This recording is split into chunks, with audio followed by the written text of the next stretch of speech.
I'll be right back. I have two little dogs who sometimes misbehave when I'm not looking. Oh, no, she came back. Okay.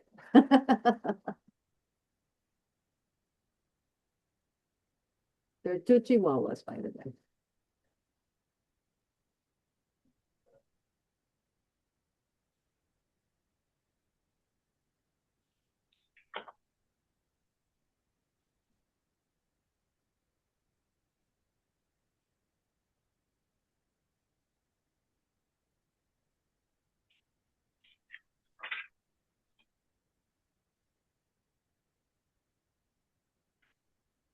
Five 58. I will open the room in 2 minutes.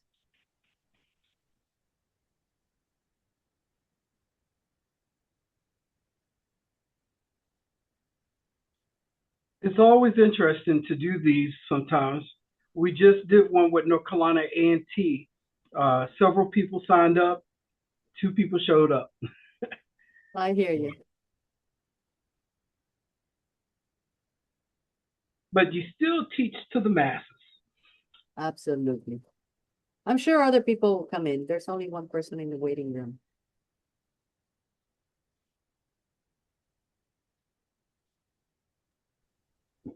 And if not, what an amazing one-on-one coaching session he'll get. Absolutely. And how many times have we done that? Oh, yeah.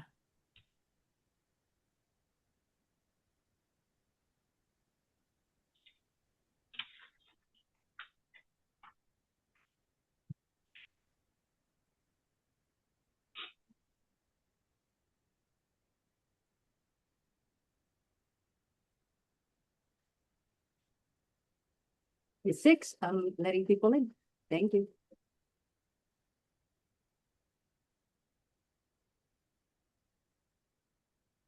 Hi, Nicholas. Thank you for joining us. We're giving just a little bit of time for other people to join us. So thank you for being here early. We so appreciate that. So let's give 2 more minutes until people can continue to join us. Thank you.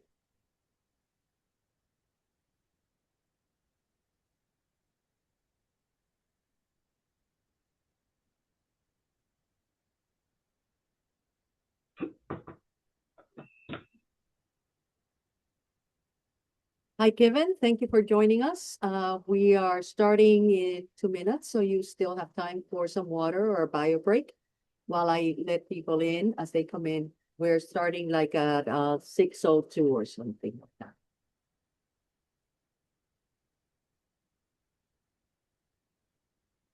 Thank you, Carla, for joining us.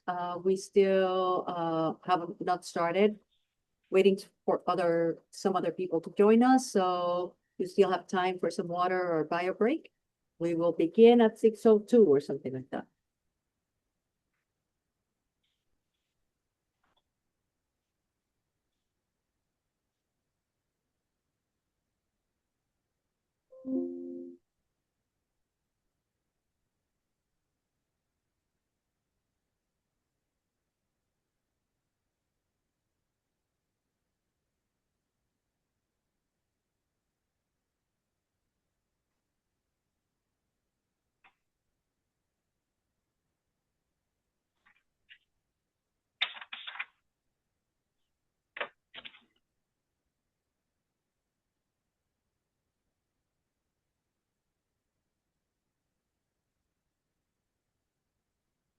Well, it's 6:02. No other person has come in. Let's begin. So welcome, everyone. Thank you for the time you're giving us, participants, for being here. We will be talking about how to build for more, owning your academic journey.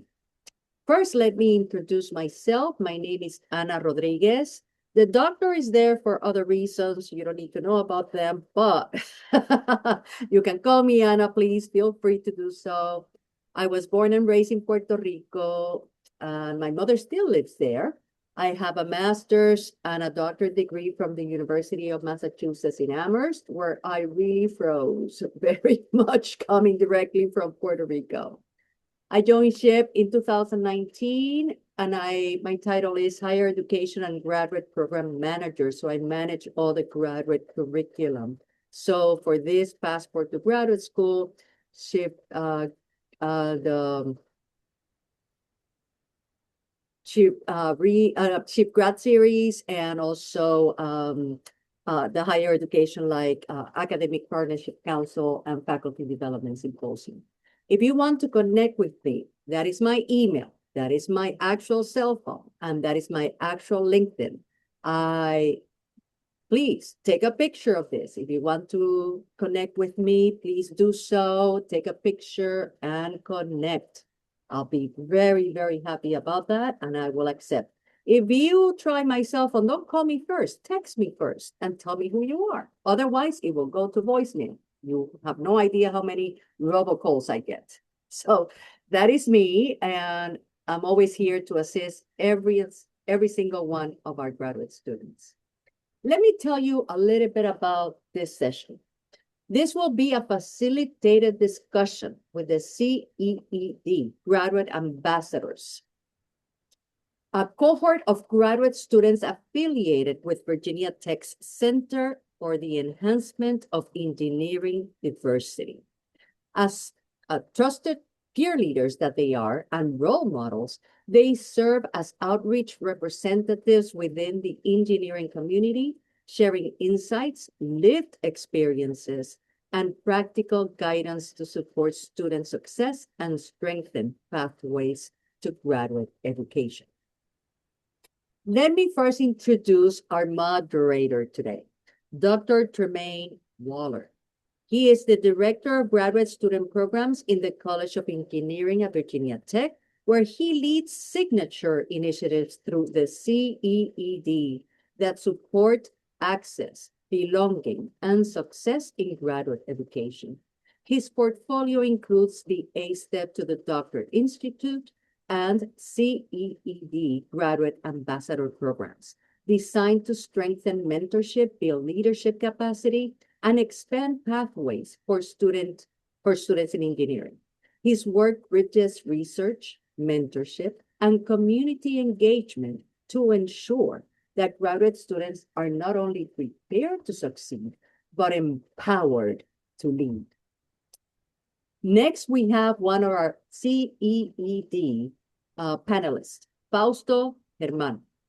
Fausto is a third-year PhD candidate in computer science at Virginia Tech, and his advisor is Chris North. His research lies at the intersection of human-computer interaction and artificial intelligence, focusing on human-AI interaction, explainable AI, and interactive sense-making within the context of deep learning models for natural language processing and narrative extraction. He graduated from the University of North Carolina at Charlotte with a bachelor's in science in computer science and began his PhD journey soon after. Next, of the CEED representatives here, we have Alejandro Venable Croft. Alejandro is a third-year PhD student in biomedical engineering at Virginia Tech, and he is advised by Dr. Caitlin Collins. He earned his bachelor's in science in bioengineering from the University of Maryland, College Park. His research focuses on radiomedics and data-driven medical decision-making, with an emphasis on developing imaging-based biomarkers to assess bone quality and remodeling across macro and micro scales. In addition to his academic work, he serves as chief engineer of a dental device startup developing products aimed at improving oral health outcomes in underserved populations. And finally, we have Amber Amaral Torres. Amber is a third-year PhD student in the Department of Civil and Environmental Engineering, where she is advised by Dr. Amy Gooden. Her research is centered around wastewater-based surveillance, specifically focusing on antimicrobial resistance. Prior to graduate school, Amber obtained her bachelor's in science in biochemistry from Christopher Newport University. She worked in industry for a few years and then completed a post-baccalaureate program. We welcome all of these great panelists, and I leave it with you, Dr. Waller, to do your presentation. Thank you all for being here. Thank you, Dr. Rodriguez, for this opportunity. A couple of things I wanted to make sure that I say up front is that with a lot of changes within higher education, our office name has changed, and that office name is now the Center for the Engineering Excellence and Discovery. It's still CEED, but we had to change it from Center for the Enhancement of Engineering Diversity. And my title has changed because within higher education, lots of titles change. And I am the Director for Graduate Education Outreach and Engagement Programs. It is an honor to be here today to really sit here and have a conversation. I hope that you will become comfortable enough to ask questions and engage us.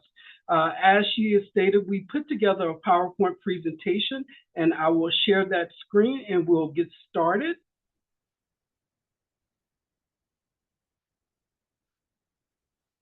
So let me go to the top.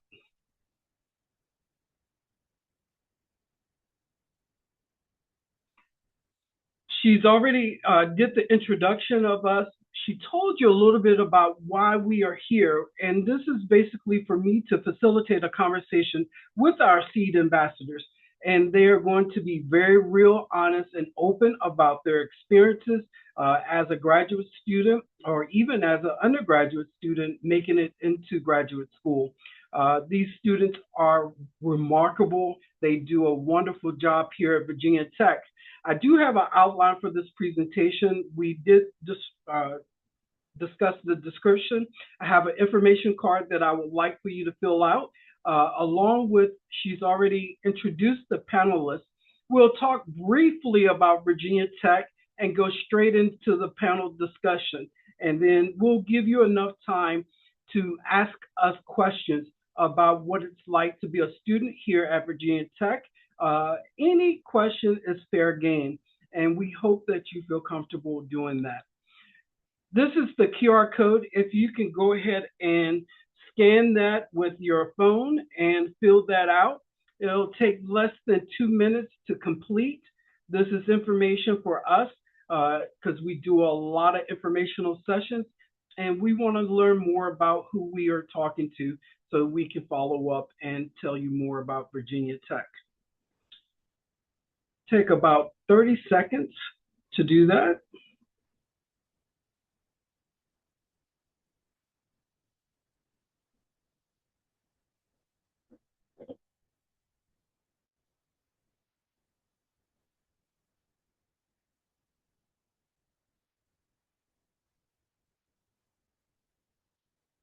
Okay, so we're going to go ahead and move along. I'm going to talk very briefly, high level, about Virginia Tech, and then we're going to go into the panel discussion. Virginia Tech has several campuses, but the main campus is located in Blacksburg, Virginia. Where is Blacksburg, Virginia? It's in Southwest Virginia. We're in the country, in the foothills of Virginia. We have 9 colleges and a graduate school. We have over 120 master's and doctoral programs here at Virginia Tech. We're approximately 39,000 students. For those who like rankings, we're about 54th in university and research in the United States. We're the 7th largest producer of engineering graduates in the nation. Ooh, that's a lot. We're up there. And we have 17 PhDs and 18 master's degrees in engineering in 20 different areas of study here at Virginia Tech. Pretty much we cover it all. And if there's any specific questions you have about our programs, I will do my best to answer those questions and or give you the resources to facilitate next steps in contacting folks.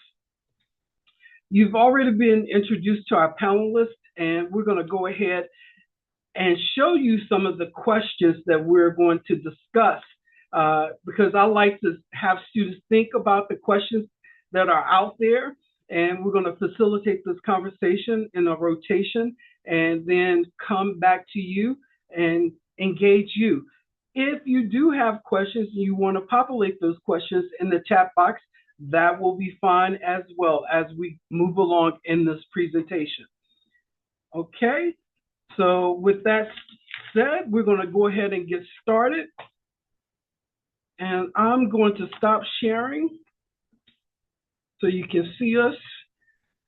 Okay, Fausto, you're the first person on my screen. So I want you to tell this audience a little bit about yourself. For example, I know I'm a first generation college student and I belong to various organizations. Why did you decide to come to Virginia Tech? And tell us a little bit about yourself as well. Yeah, so hello, my name is Fausto Herman. Thank you so much for the introduction. Um, yeah, I graduated from the University of North Carolina at Charlotte in 2022 with a Bachelor of Science in Computer Science, but also I had a concentration in data science. And around my junior year of undergrad is when I started to get into the field of AI.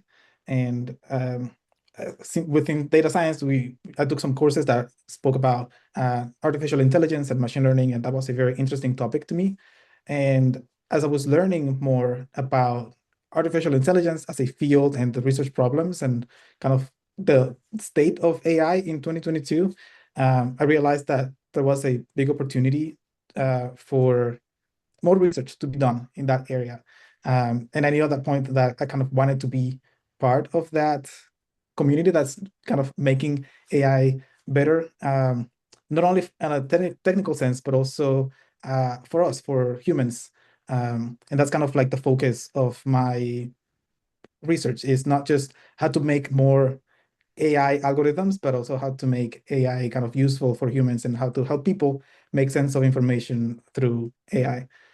So all in all, the motivation for coming to Virginia Tech for my graduate degree was to kind of be part of the research community that's making AI better and in a technical sense, but also better for humans as well.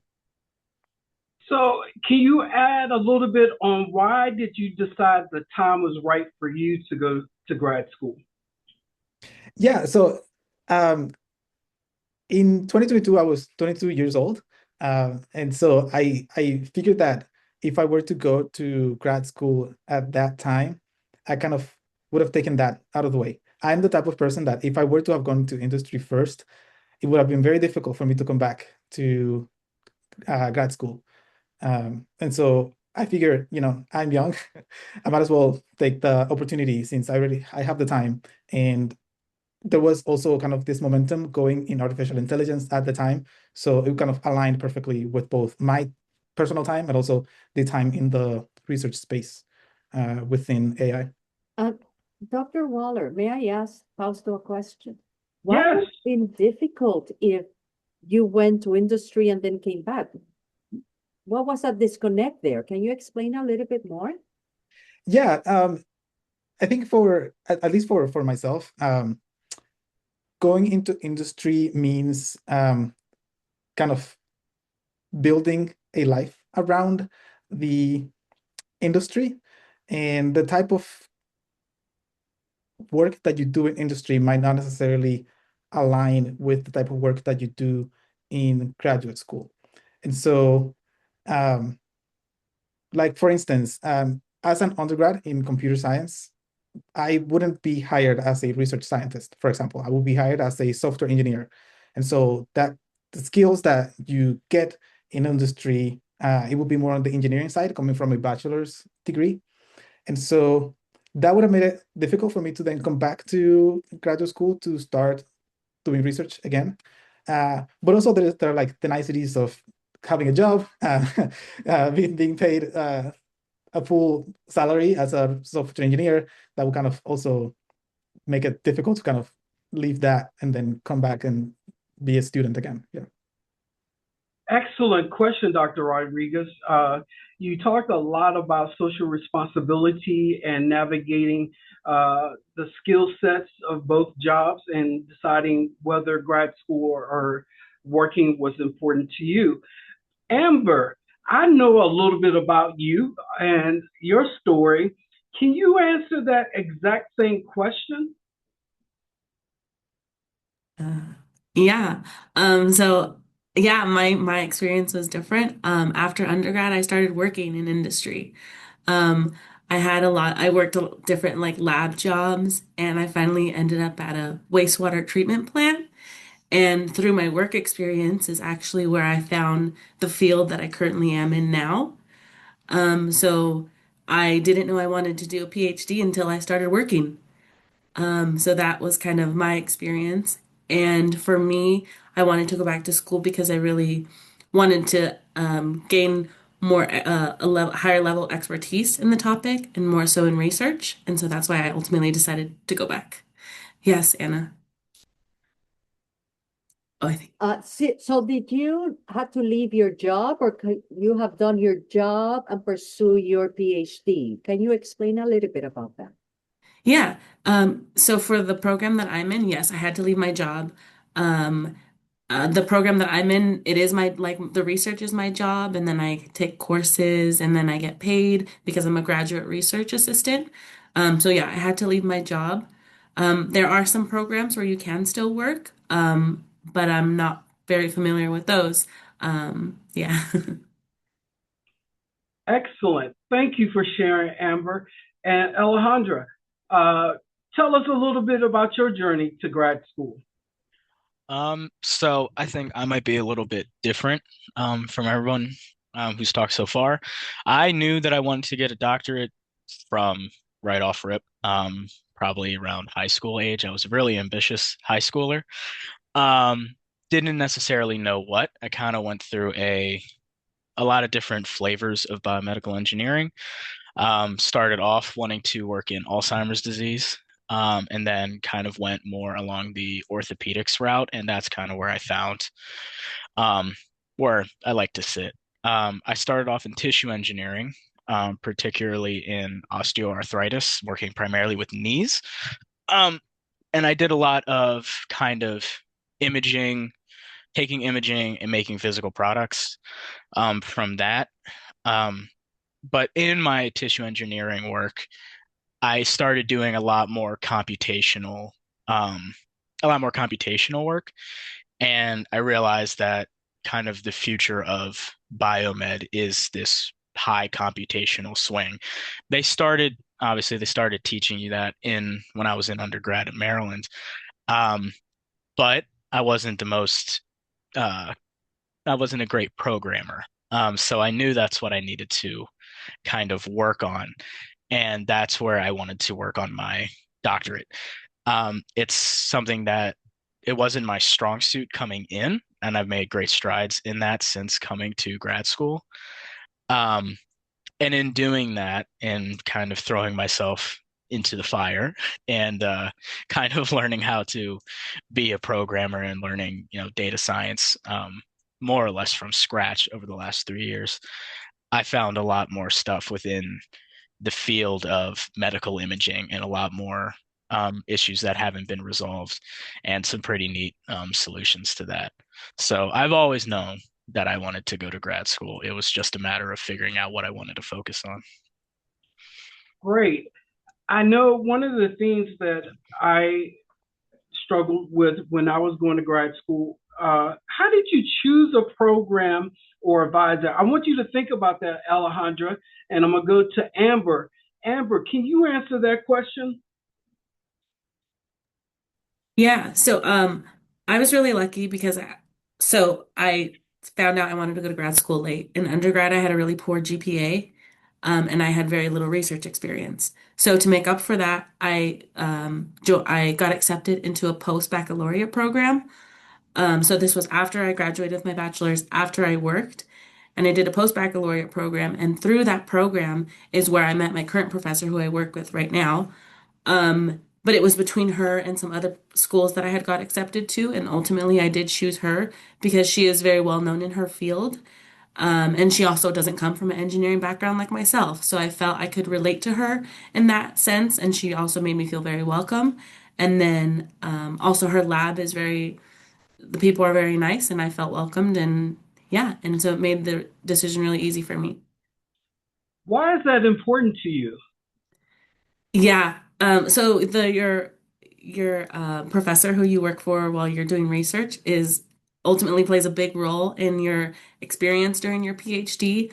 They're basically your boss. So they create like healthy work environment, healthy work-life environment. So it's really important to find a good principal investigator who is going to support you and really listens to you and also challenges you through your PhD. Excellent. Going back to Alejandra, can you tell us how did you choose your program and or advisor?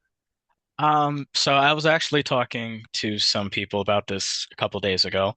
I took a very, very analytical approach to it. I essentially made a design matrix for the different programs that I got accepted into, and had different, I guess, categories for what mattered to me. Um, Environment, obviously, both research environment and the actual school environment were really important. I wanted to be in a space that I felt like I could, ask questions and not have anybody, kind of look at me sideways and say, oh, well, that was a dumb question. I wanted to be able to go to a place where I could learn because I knew going in that I didn't know as much as, some of these people did.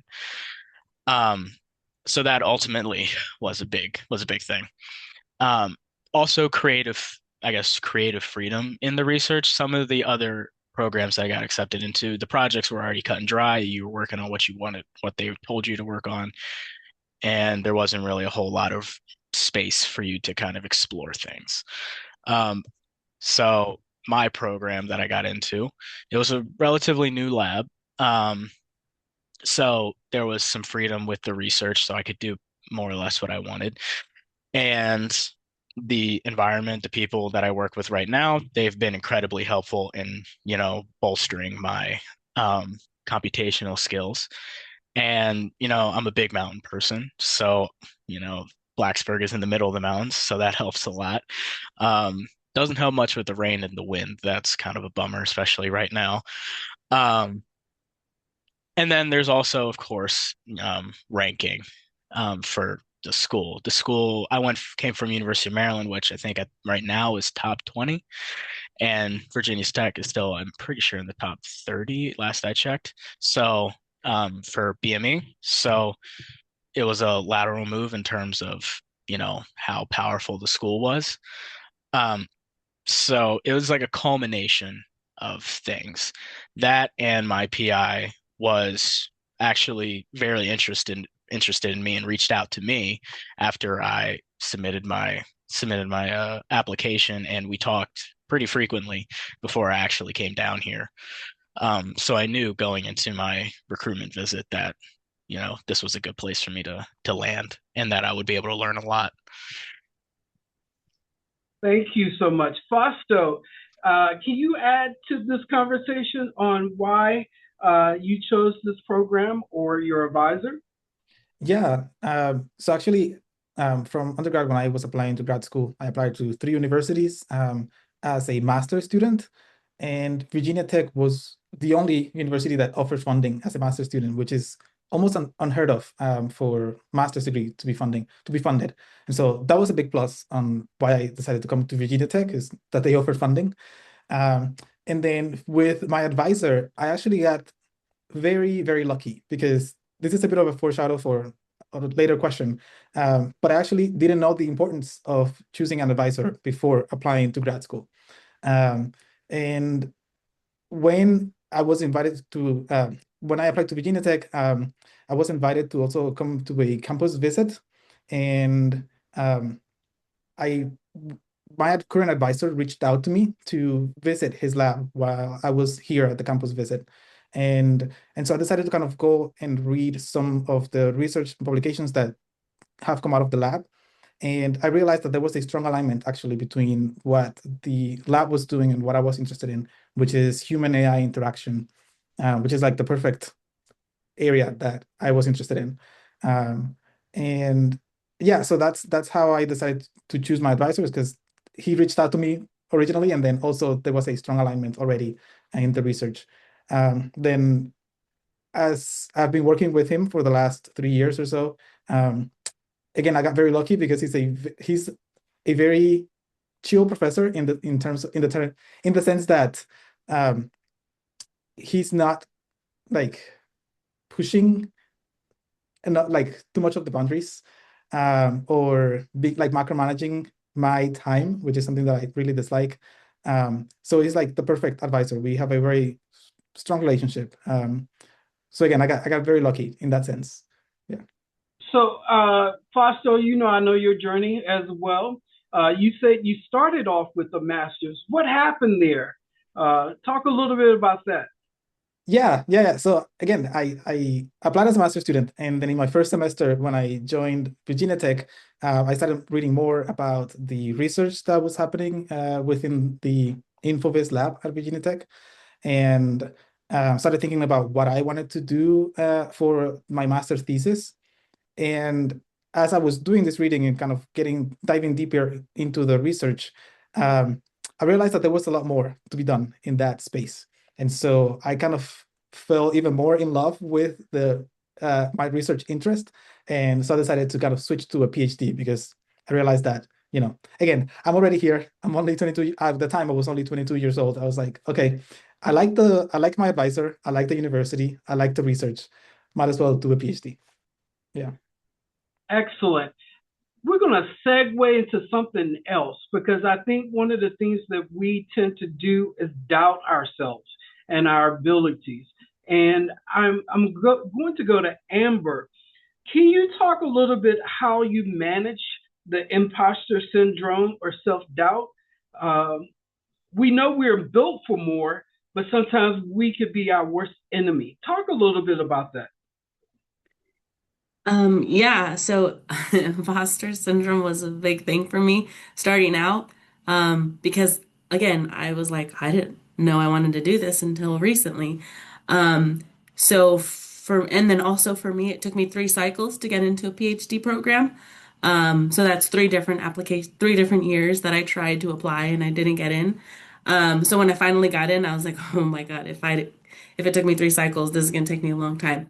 But I will say now I no longer have imposter syndrome because I have faced a lot of adversity trying to get into a PhD. I started out at a community college and had everything working against me.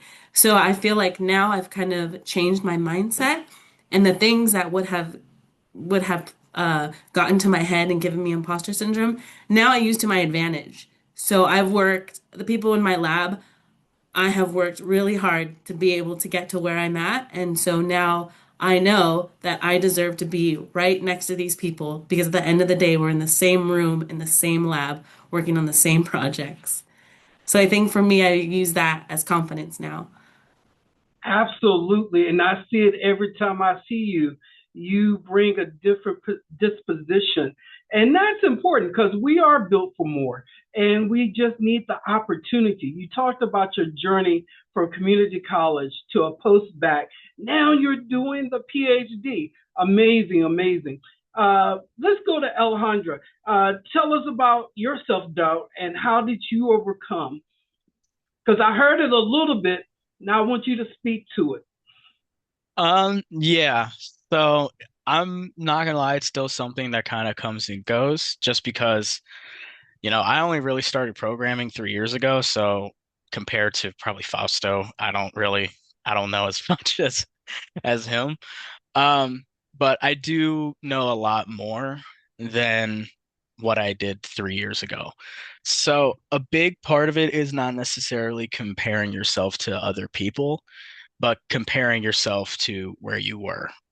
Because as long as you've made some growth and you've learned something, that's something to be proud of. The fact that, you know, for what, like, particularly specific example for what I'm working on, there's like one of three people in the world that do this analysis for this particular application. Well, right now it's one of one, but for, we'll say, X-rays, one of three people. So the fact that it's starting to work and not a lot of people have done it, is something huge. And it's, it's nothing to kind of like, turn your nose up at. Um, but it's just really important to know that as long as you're learning, you're doing the right thing. Um, it's not always gonna be that easy. I also got in touch with a really good therapist that's helped me with kind of mitigating the self-doubt and all that type of thing. Um, so getting, like, if it's something that is more prolific and long term, kind of getting help when you need it, and not being afraid to ask for it, whether that's by another researcher or that's, you know, health professional or something. Um, yeah, but the main one is just not comparing yourself to other people. That's the big one. Ditto, ditto, ditto. And I just want to uplift what you said about asking. And I'm going to add to that, asking for help is okay. And self-care is very important. Mental health is real. And we always have to lean in because there are support systems out there to help us. I'm going to pause there. We're going to, after Fausto goes, we're going to open the floor up to Nicholas, Kevin, and Carla. Get your questions ready because I'm coming to you next. Fausto. Yeah. So I was also coming out of undergrad. I kind of pushed myself to apply to grad school, and I went through the entire process myself. But while I was doing that, I had a lot of like self-doubt of whether I will even be accepted to any of these programs. And still today, I still kind of have this self-doubt and imposter syndrome. I think we all do. It's not something that all goes completely away. Um, but again, I'm very lucky to have the advisor that I have. And one of the things that he says, not just to me, but the entire lab, all of his students, is that no one in graduate school wants to wants to see you fail. Like everybody in grad school, everybody around you wants you to succeed. And so, yeah, asking for help and knowing that most people around you want to support you and want you to succeed is something to keep in mind. And another thing is that, like Amber, like I'm just now starting to have less self-doubt. And another reason for that is that going through, for example, the peer review process, like submitting papers and like submitting your own original work, you realize that the people that are reviewing the papers, they're most likely also other PhD students that are also submitting to the same conferences. Like they're just people just like you and me. And so, yeah, like we're all working towards like the same goal, of kind of providing more knowledge to the research space. And yeah, so like owning your research, and knowing that everybody around you wants you to succeed are things to keep in mind. Yeah. And that's great advice. And the thing that I want to uplift too is that we are here because we care and we're going to support. These are some amazing students, and their journey has been bumpy in certain spots, but they know they can come in my office anytime and talk. I'm an advocate for them, and that's why we have this role. So not only do they volunteer, but they give back to the community, uplift each other, and still they're thriving and surviving. So I'm going to pause there. Nicholas, Kevin, Carla, you're on deck. What questions do you have for us? When considering going to grad school, how did you all decide to pursue a PhD program versus a master's degree? And this is coming from Carla. Who would like to take a response to that?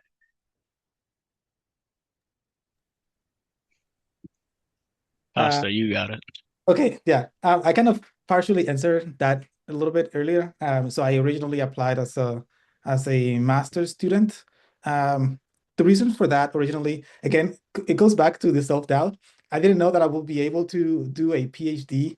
So I think going into a master's first was just kind of an entryway for me to get more familiar with what grad school is like. Um, but again, later, as I like literally my first semester as a master's student, getting involved in the research and realizing the potential that there is in the space, like Alejandro said, that is like when you start your graduate degree, you realize that whatever you're working on, you're probably going to be one of a very few people that are working on that thing. So you become the owner of that idea, and you can move the research space forward. And so that was something that was kind of very interesting to me. So yeah, that's how I decided to switch from a master's degree to a PhD. But just also finishing a master's first and then doing a PhD is also a very normal pathway to take. Um, so yeah, that's my own personal experience. Anyone would like to add to that? I was just going to add, it also depends like what kind of job you want. So that's one like to have that in mind also, because some jobs may require a PhD and some jobs may not require a PhD. So kind of having an idea of maybe what you want to do. Also, if you don't know what you want to do, then that's fine too. And I want to also lift up what Fausto said too. We don't pay to go to grad school. There's money out there to help support you to go to grad school. And there are several books that I would recommend for folks to read. Coming to Get What You Came For is one excellent book. And the second book is 20 Questions to Ask About Grad School. And these are books that I use in the Step to the Doctorate program to help students, especially those have different identities, first gen, think that we don't belong in a PhD. Yes, we do. We are built for more. And I can remember Fausto coming in as a master's. He was a gem scholar. And I kept on asking him questions. Why not the PhD? Why not the PhD? And finally he did it. Great question, Carl. I see another question. Where do you see yourselves after you graduate? Will you be an academic or a professional? And that's coming from Dr. Rodriguez.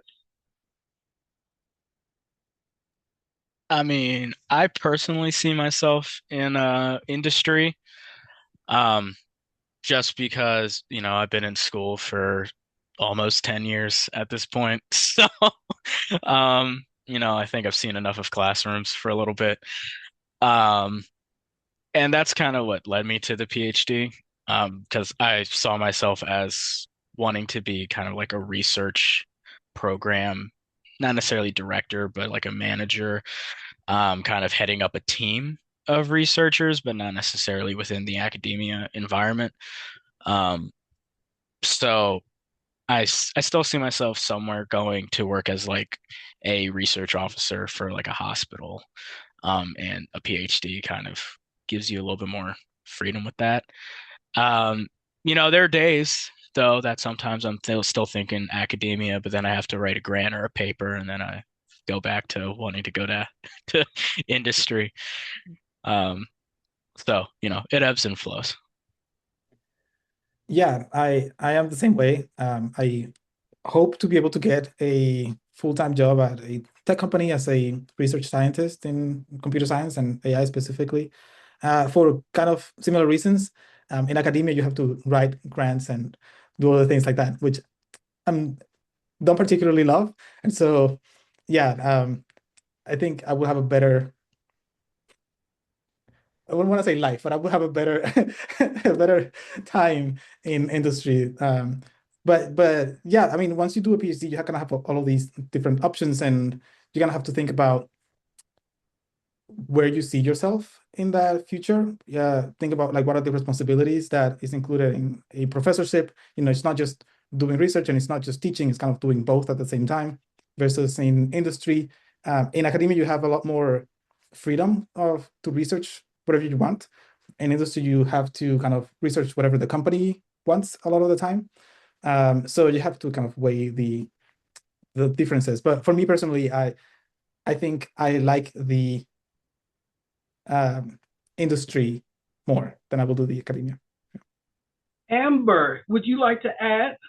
Yeah, I'm also up in the air. It was like Alejandro, one day I'll say industry and then the next day I'll say academia. So I'm still not sure. Still have a while to figure it out. So that's good.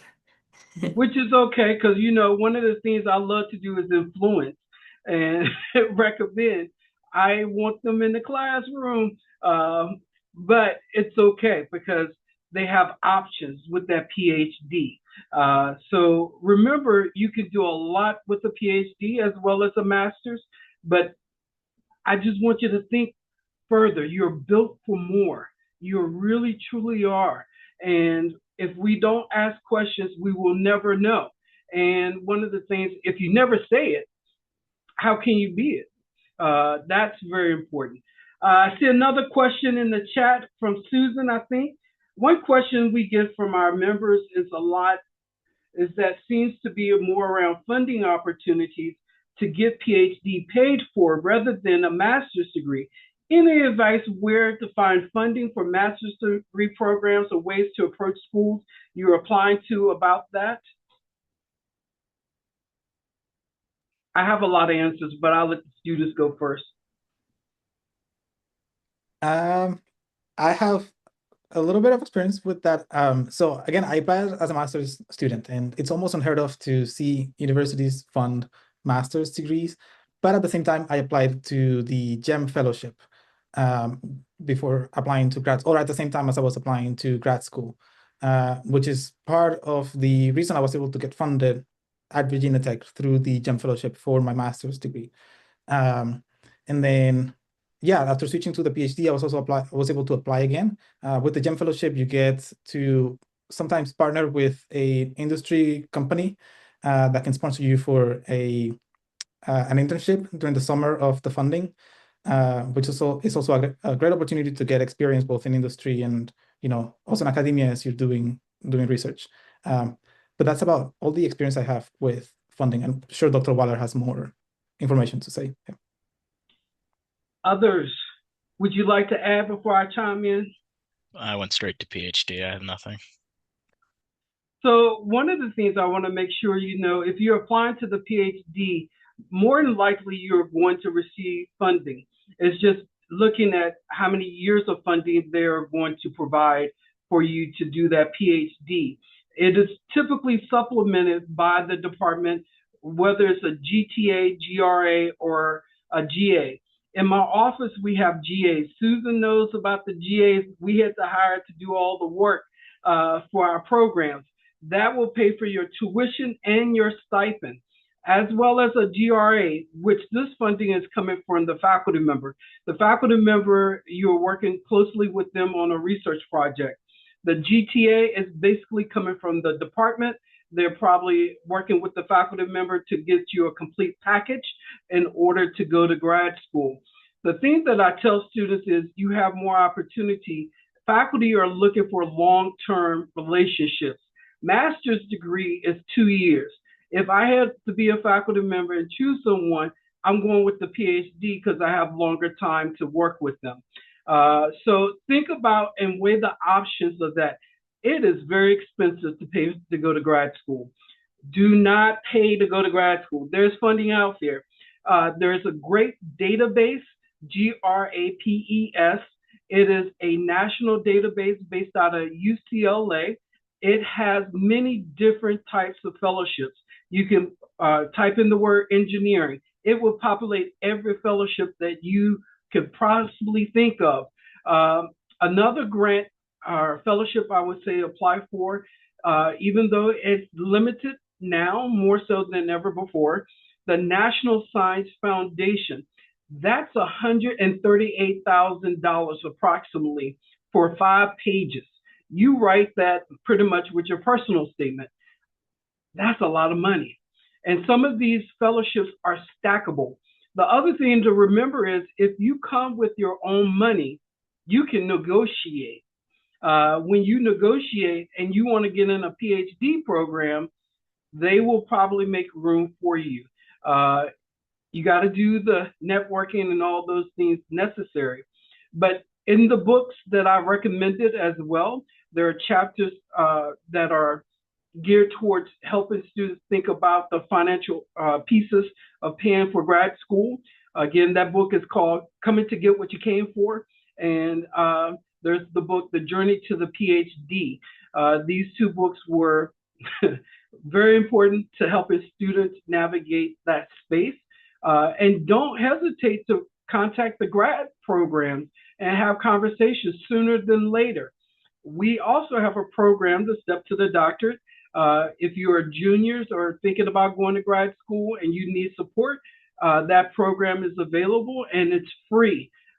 We will help you write your personal statements. If you're applying for fellowships and different things like that, we will help you navigate that space. Now, you don't have to go to Virginia Tech, but we want you to go to grad school. The opportunity is that you are built for more. That's the whole notion of this session. We want you to start thinking and laying a foundation for what is to come. I'm talking too much. I'm sorry. What is the best advice you can give our participants on why they should consider grad school? And can you put the link in the chat, please? That's something else. The best advice you can give these young people about going to grad school?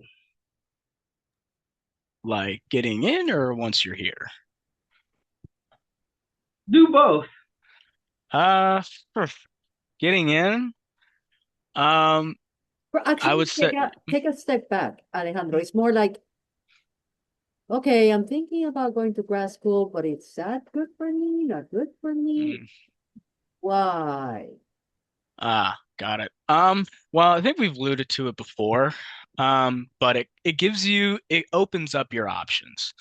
Depending on your undergraduate program, you might already have a lot of options, but there is a ceiling to like what you can get position wise. If you see yourself as, a leader, pioneer, you want to be at the forefront, you want to be leading a team of people. You want to be the one who's like developing all these things and not necessarily taking orders from somebody else who's developing the stuff. Then PhD is probably your speed. But then there's also kind of a little bit of a soul searching to it, because if you hate school, you might not want to do a PhD because it's 4 years. Well, some of it, there's only maybe like, depending on your program, maybe only 2 years of actual school. I'm still working on it in my third, so 2 to 3, we'll say, of actual classwork and stuff that you still have to do. And then it's research. But the good thing is that in grad school, you get to focus on what you actually care about. In undergrad, there's always that class that you have to take that you're just like, I don't care about this. Why am I taking this? It's because it's on the plan of study that they make for you. But in grad school, you get to make your own plan of study. You're essentially your own dean. So you get to decide what you want to do. So there's where you see yourself, which I think Amber may have said, where you see yourself going after school, and then whether or not you think that you like school enough to do more of it. So it's part practical, part emotional, I guess. Anyone else would like to add to that? I can add a little bit on that. I agree with everything that Alejandro said. For me personally, it amounted to owning the ideas. So if you are in undergrad right now and you're kind of thinking about, there's this particular problem in this particular area that I wish somebody could solve, then you could be that somebody. And so getting a PhD is a gateway to solving that problem and owning that idea.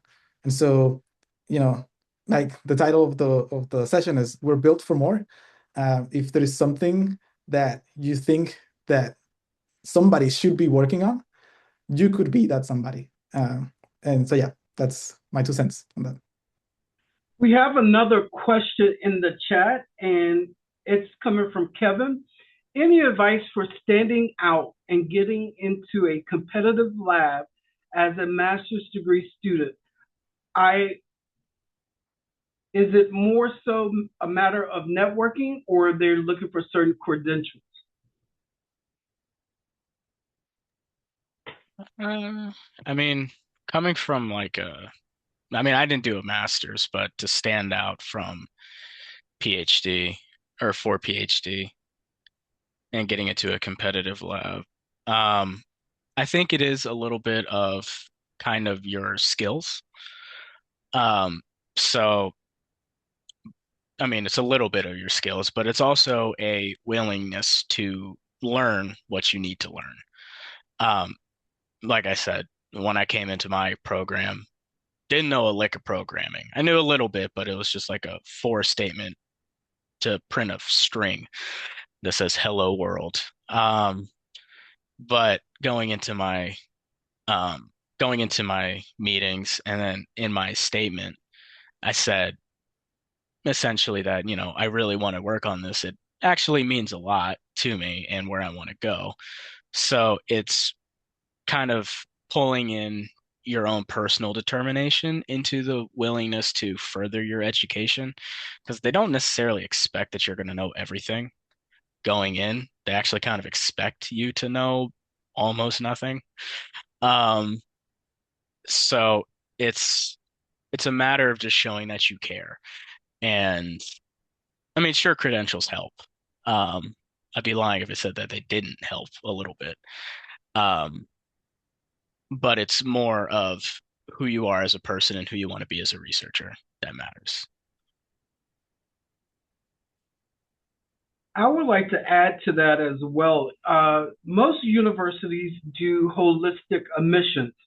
So we're looking at the whole application. Therefore, you want to give your best on everything that you have.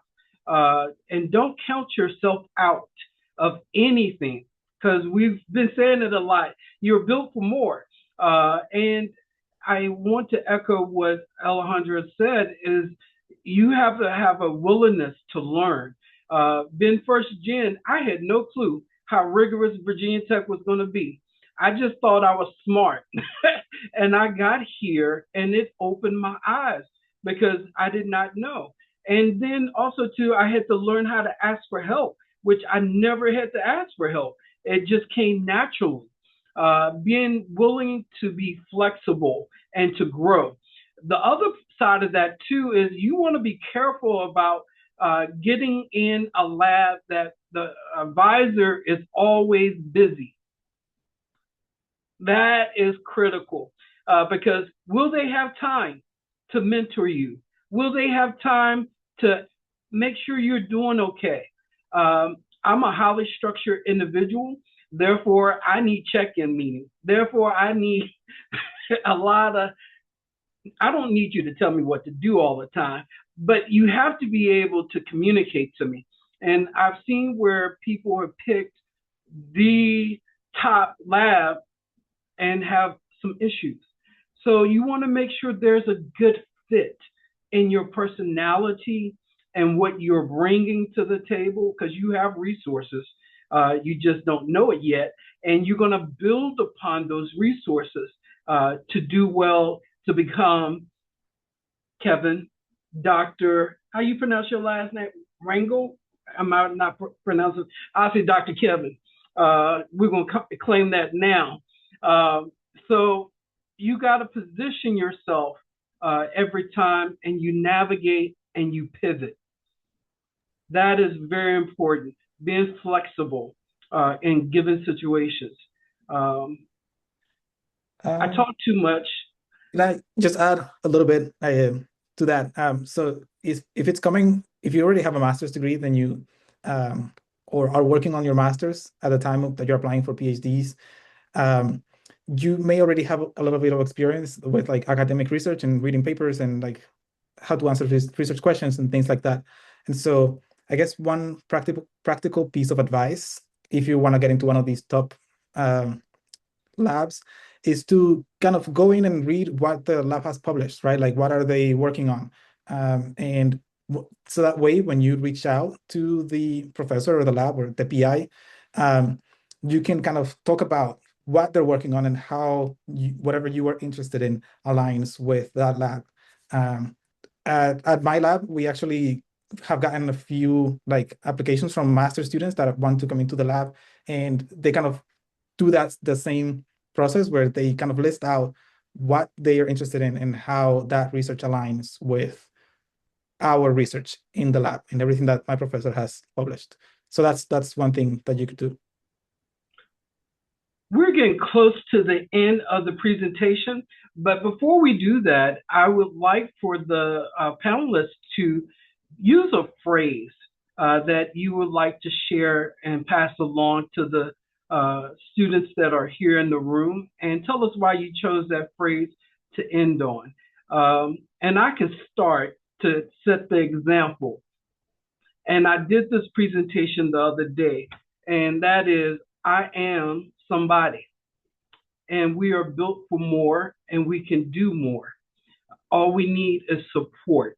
We need guidance, and we can reach the elevation that you desire. Not everybody else, but you. So you are somebody.